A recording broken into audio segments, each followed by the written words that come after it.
2. He sees a bunch of locals and can't guess who the Doppler may be disguised as, so he gives up. Meanwhile, Cirilla is tied to a tree in the forest and found by Dara, who quickly frees her. He scolds her for leaving the safety of Brokilon, saying she only brings terror and death just like Calanthe, then he abandons her. Cirilla travels alone and ends up in a small town, where she steals a horse to travel faster. That night, she's camping on an open field when she's suddenly approached by some guys. She realizes they're people she knew from Sintra, but they aren't here as friends, they want to capture her and bring her to Nilfgaard for the reward. Terrified, Cirilla falls to her knees and her powers take control of her. With a creepy voice, she shares a prophecy about the end of the world and screams. In the present, a few years after the Djinn incident, Geralt and Jaskier meet with Bork and his 2 bodyguards.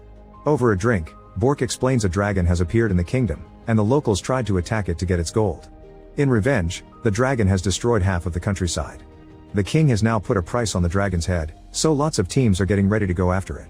Bork wants Geralt in his team, but Geralt refuses, saying dragons are intelligent creatures and he doesn't kill them. However, he immediately changes his mind when he discovers Yennefer is coming along with a knight. While all the teams are going up the mountain, Jaskier finds a monster among the bushes and panics. Geralt explains it's a peaceful monster that probably is just hungry.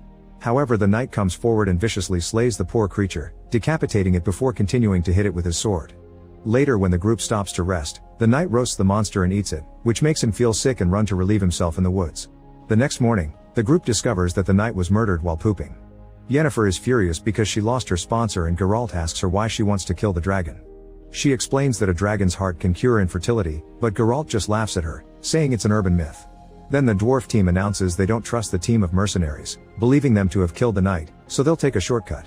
Geralt's team and Yennefer go with them, discovering the shortcut is a very small path around the mountain made for dwarves. They still cross it very carefully, however their weight makes the wood break and Bork and his bodyguards fall.